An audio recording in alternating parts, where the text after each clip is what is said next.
Came out to my garage and could not open my garage door. This one, of course, opens. This one over here, spring broke. Right-handed spring's on the left side of the garage door. Left-handed spring, because of the way it's wound, is on the right hand. You have to loosen this because they grow when you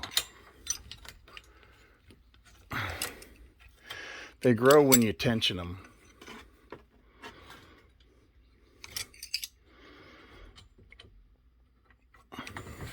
But in order to get the measurement, you got to shove this thing back together. I'm going to say 29 inches long. All right, 29 inches long. And then the next thing you got to do is count 20 windings. 3, 4, 5, 6, 7, 8, 9, 10.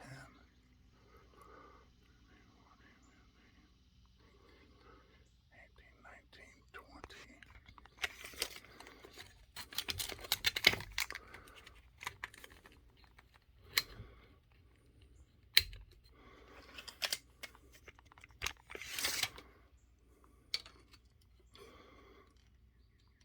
Yep. 5 inches or 4 7/8. It's probably 4 7/8.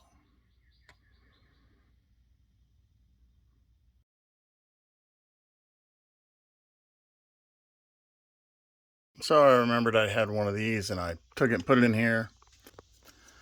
Measured the inner diameter of that.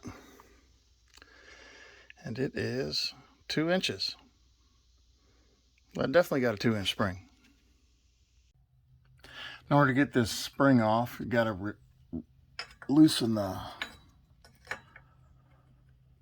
bolts. These are called the drums.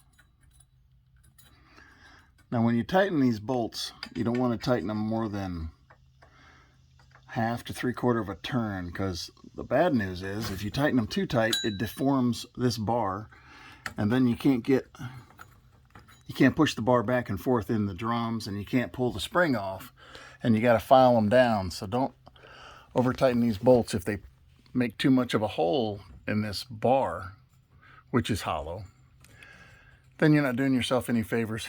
It's going to be extra work to get it off. So I got to loosen that drum over there.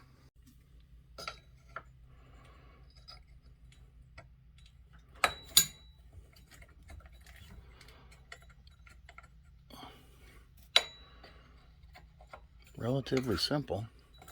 Wow, that one wasn't even tight. Oh my goodness. All right, so anyway, if you take these and you tighten them too tight, they'll make these divots, and those things don't allow you to slide anything over them if they're deformed too much. So be careful of that when you tighten them. So we got this end loose, as you can see, and we were able to slide the bar that way. I had to move that box. That's all the Easter baskets for when the kids were little. And we got like 8 kids, so you have a lot of stuff when you have 8 kids. Slide that off, get my old spring off. Once I get my old spring off, I'm going to try to make some tools. I'm going to grind down some rebar to stick in here so I can tighten my new spring the number of turns. That's where we are. I'm going to take this spring off by shoving this pole that way until it gives me enough room. All right, that worked. That's that half of it. We've already taken off the bolts here. My new spring, I picked that up yesterday. It was cheaper buying it at Greenville overhead door than it was buying it online. That's kind of insane. But then Greenville overhead door tells me one price on the phone, and I get there and the price went up 20 bucks.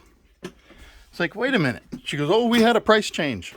What do you mean you had a price change? I just called within the last 2 hours, and I drove in here to pick up one $70 spring or 2 for $120. That means the second spring is only 50 bucks.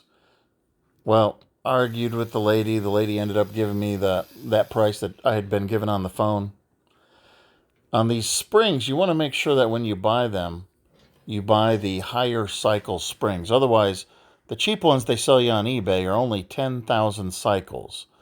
The ones that I bought are high cycle springs, which means that they could last 4 times longer, or maybe even 5 or 10 times longer than these ones that they're selling on eBay. So be careful of that. The first one I had, I'm pretty sure it was a high quality spring. I mean, it lasted 31 years. So I can't really complain about that, but I will.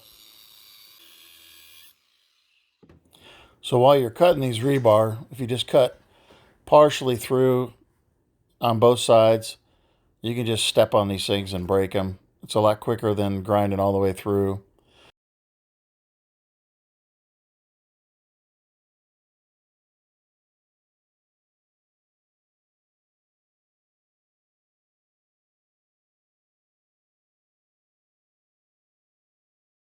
So now we got something to wind with.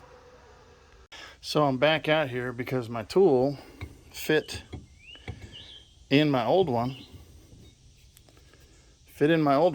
And was wiggly. So I stopped grinding. But it doesn't fit in the new one. The new one is tighter than that. So I'm going to have to grind it down to fit in the new one. You want to unscrew those screws. Don't let them drop out, but get them so they'll go on the barrel. I mean, not on the barrel, but on the rod. All right, so I got to grind these down a little more because they're not fitting in the new one.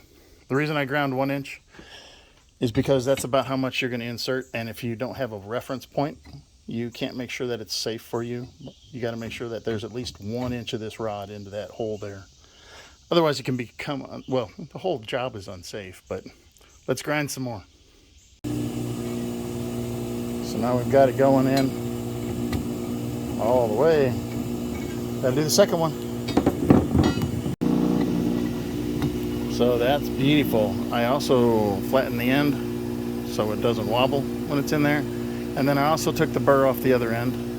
If you don't take the burr off the other end, you can cut yourself. Obviously, I'm going to do the second one now and get the end off of it. This rebar is only $5 for a 4-foot piece that you could cut in half. Once you cut it in half, you can make 2 rods out of it to wind your torsion springs. Got the new spring on. When you put the new spring on, obviously you want to make sure that this bearing goes in the end of it. But I've got to bring the whole drum over. I don't have to bring the whole drum over. I got to bring this whole bar over and put the cable drum on it. I'd like to put this back where it was exactly, but that's just that OCD kicking in. I'm going to grease this axle bearing. I mean this bearing right here. It sounds like it needs to be greased. So when I called Greenville Overhead Door, I told them what's going on with this spring. I said, it's 31 years old. Why is it breaking? And they just kind of laughed. They thought it was funny because that's what I meant it to be. Was funny. So here is the cable that has to go on the wall side of the drum.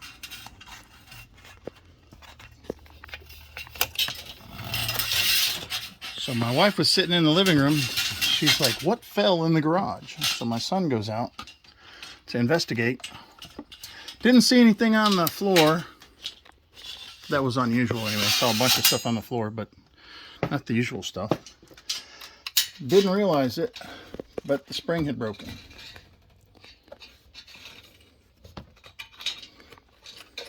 This would be a lot easier to do with 2 hands.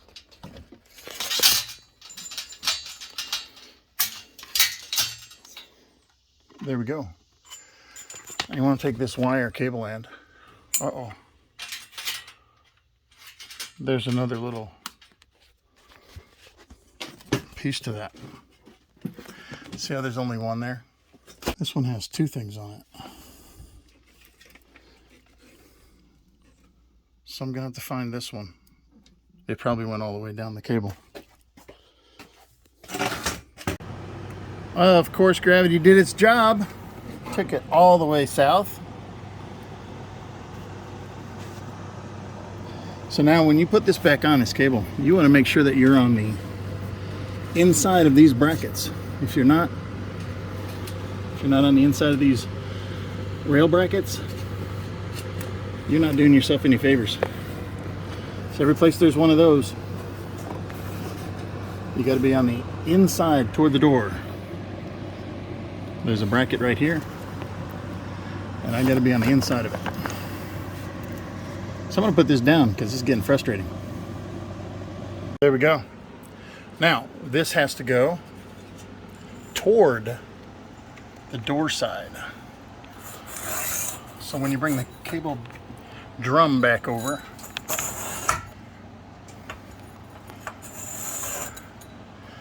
like I said, I am going to lubricate this first.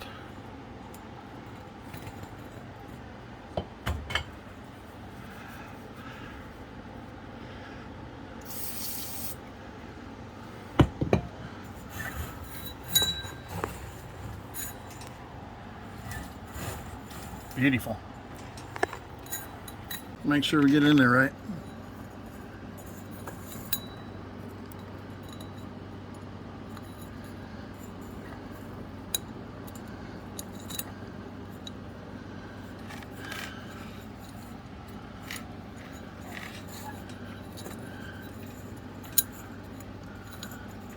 Yeah, that would have been hard to do without this thing away from that wall. All right, that's good.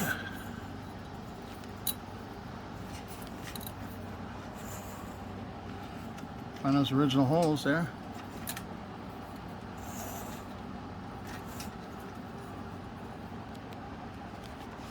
And I got to do that to the other end. This one over here, I found it's real easy to get these through here, but you got to make a loop.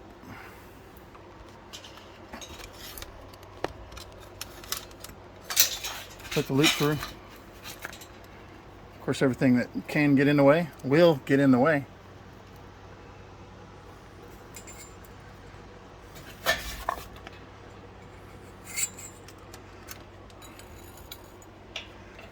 And this one I'm going to have to loosen it and make sure that this is on the outside correctly, so it doesn't come snapping off when I put pressure on this thing. So spring cable goes over. Now, the other one, setting this one, came loose.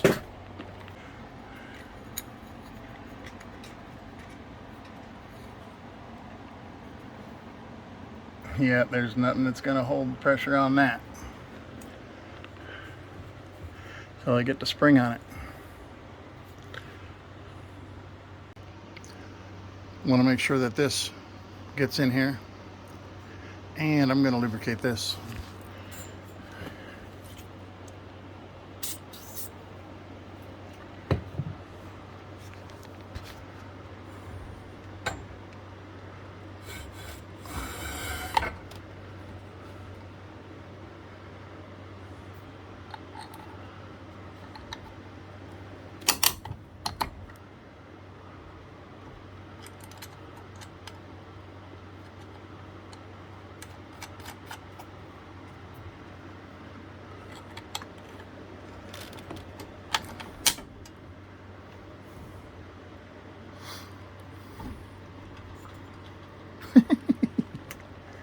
Okay.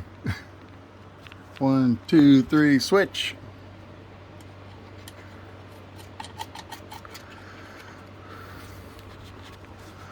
Now, if this was one of those with the bearing, you'd want to make sure the bearing was centered on here, because sometimes this bar will rub on this bracket. So you want to make sure that doesn't happen. But again, it can't happen with the one that I have.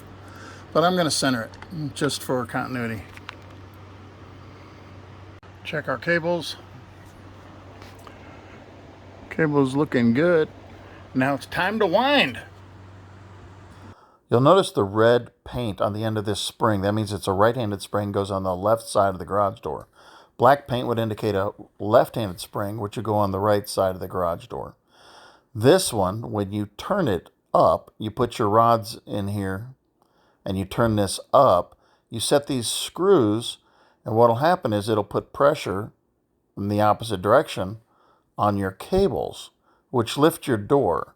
So your cables Of course, that one came off over there, so I'm gonna have to go fix that. Got my cables in. Got my cables in there. I've got this holding my pressure on my cables, so it can't come out now. Hopefully, it won't anyway. So even though I've got that right there where the cable goes into the locking part on the drum, I've got it in the same position here as I do on the other side. The cable's loose over here on this side. There's all kinds of slack in it, so I'm going to tighten that until it's tight, because otherwise I'm not lifting on both sides of the door. Let's see how that works for us. So I just put 7 full turns on the spring. So I put 28 quarter turns on it, which is 7 full turns. And the door is not right yet, because I can pull it up. It's much easier than before, and it won't rest in the middle. It's wanting to go down far faster than I think it should. So I'm going to do another 2 turns and see what happens there. All right, let's see what happens now. You'll notice that thing on there before used to be a straight line. You can see the straight line on the new spring in this picture. You can see how many turns there are in it. Now, if we lift it up now, well, that literally feels like what it was before. 7.5 turns. All right, go ahead.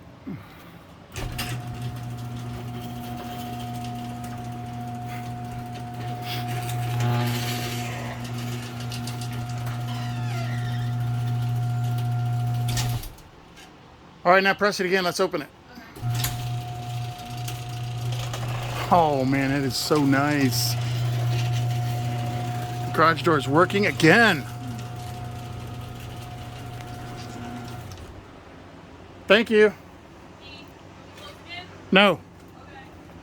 So I had something in the way of that sensor right there, so I had to move it. It was telling it not to go down. All right, this job, you can do it yourself. You just want to be careful to know what you're doing and know how to safely do it. But when you're winding that spring, you do not want to stand on the spring side. You want to stand while you're winding it on the torsion rod side. So if it does break, it won't necessarily hit you. Wear some safety goggles for sure. You can do this yourself. You got to make sure you get the right rated spring, and everything should be fine. Have a great day.